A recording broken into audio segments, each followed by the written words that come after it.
What does it mean to be a psychic? And why is being a psychic so important to creating the life that you want to live? Well, to be truthful, guys, everyone is a psychic. It's just some people are aware and use this gift to their advantage, while others are not. Whether or not you are aware of your psychic gifts doesn't stop you from using them. To be truthful, you use these gifts every day. And by the end of this mini class, you'll know exactly how to use your gifts to start manifesting those things that you want in your life. So, how do we do this? Well, to understand how to use your psychic gifts to actually manifest in your life, there are 4 questions that we will need to cover so that you can become a powerful manifester. The first question is, what does it mean to manifest? The second question is, what is a desire? The third question is, what is the difference between a possibility and a reality? And the final question is, what are the 2 ways to actually manifest? Let's start with our first question. What does manifesting mean? Now, it is important to understand what it means to manifest because psychic gifts seems to revolve around this one word. And by better understanding the word, you'll better understand what it means to be a psychic.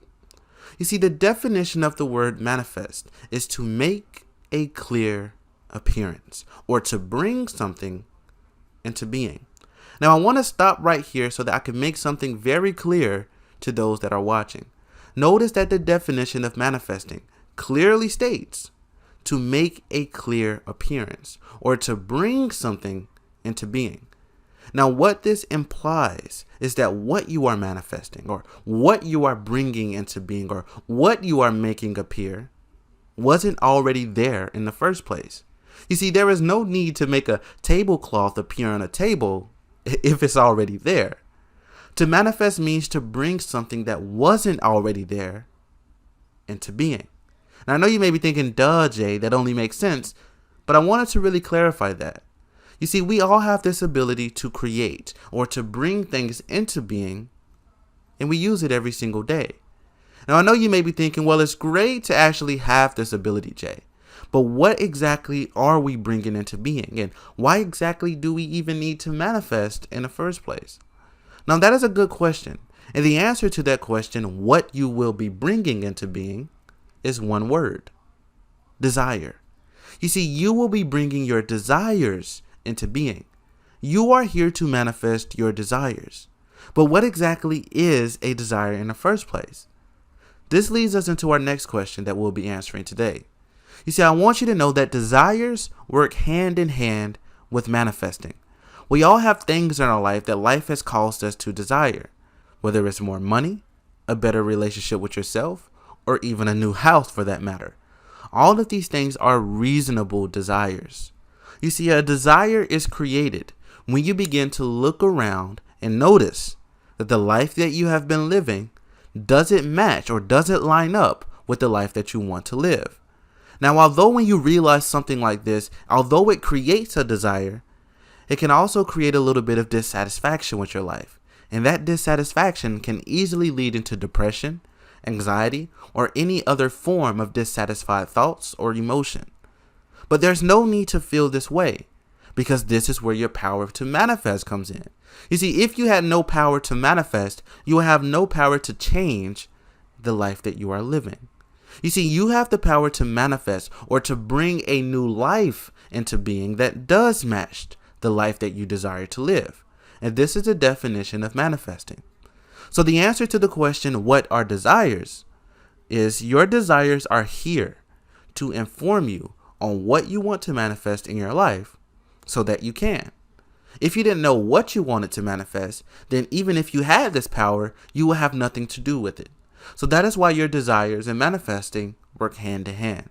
So now that we understand what it means to manifest and how desires influence what we manifest, let's look at how that relates to being a psychic. And our next question, what is the difference between possibilities and realities? Now, to understand the difference between a possibility and a reality, I want you to think of something that you've always desired in your life. Whether it's that vacation trip that you always wanted, that new car that you always dreamed about, or even a better connection with yourself. I want you to go ahead and think of that now because you're about to understand something that is very important to manifesting it, and that is possibilities and realities. Now, it is important to notice that whatever you have chosen, whether it's more money, whether it's to finally plant that garden, or whether it's to become a nutritionist, whatever you have chosen for yourself just now, it doesn't exist in your life quite yet. For example, if you've chosen to go on a shopping spree, that only means that you haven't done it yet, and that's why you want to manifest it. If you have chosen to make more money in your life, this only means that you don't have the money quite yet, and this is why you want to manifest it. Again, to manifest something means to make a clear appearance, and to make something clearly appear, it cannot already be there.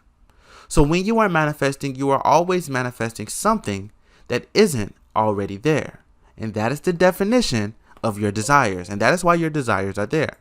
Now, whatever you have chosen to manifest doesn't exist in your life quite yet.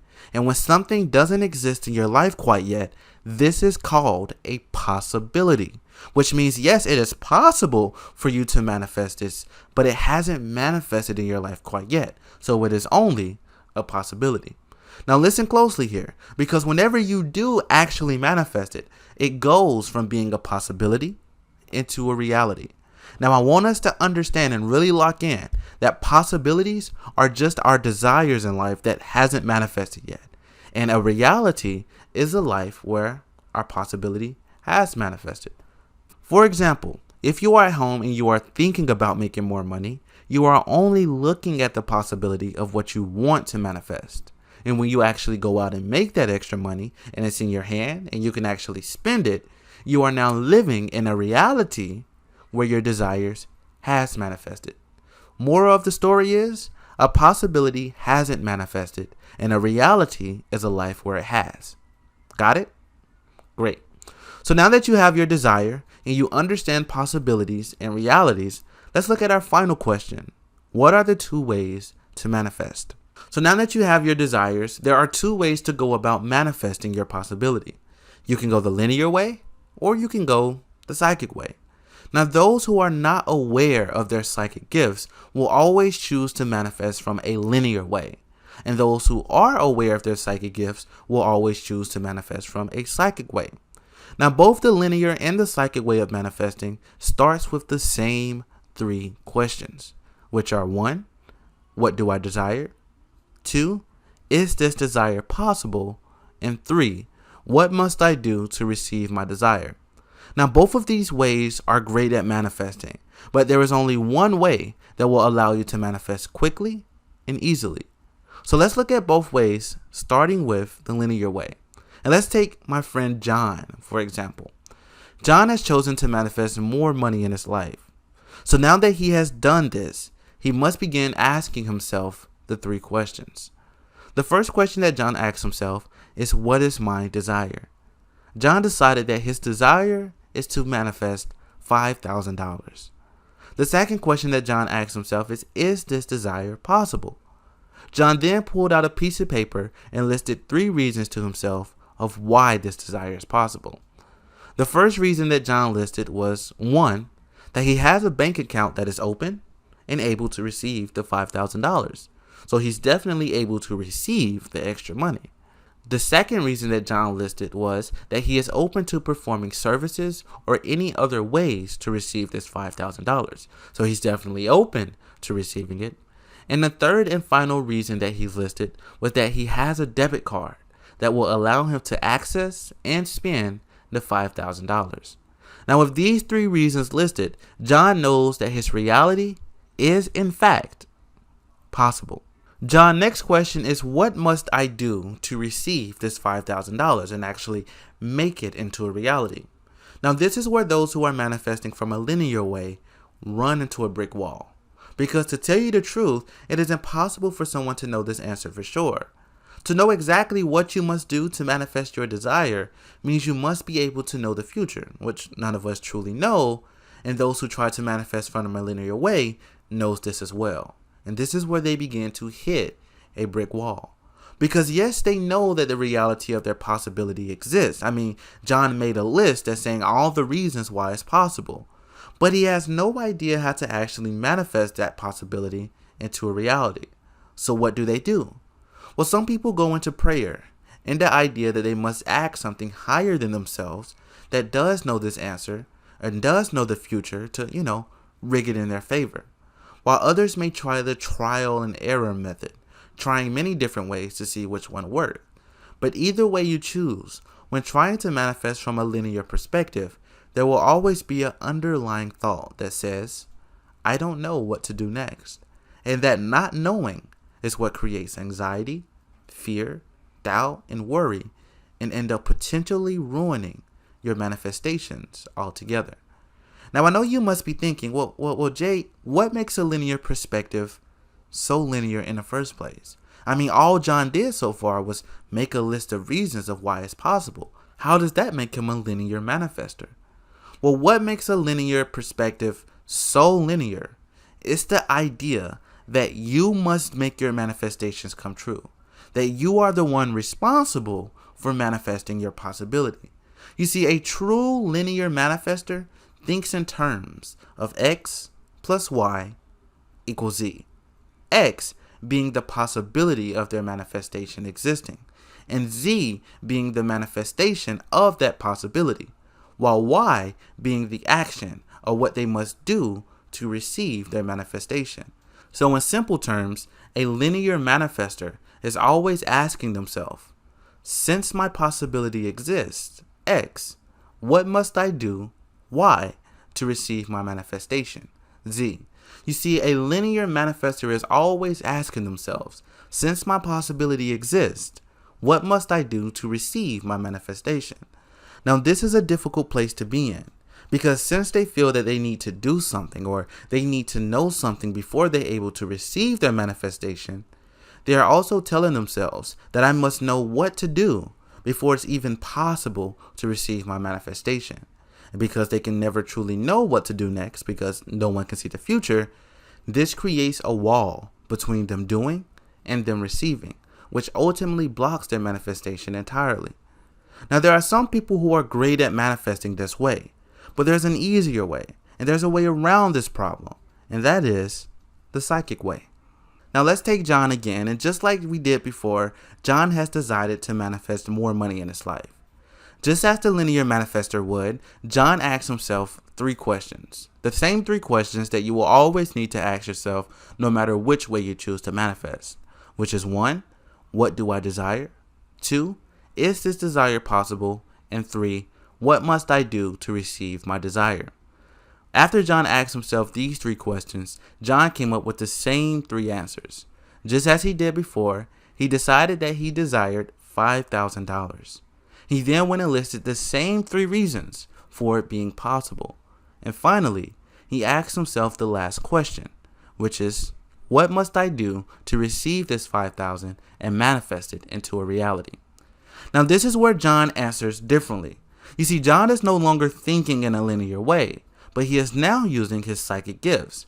And there is one understanding that a psychic have that a linear manifester does not.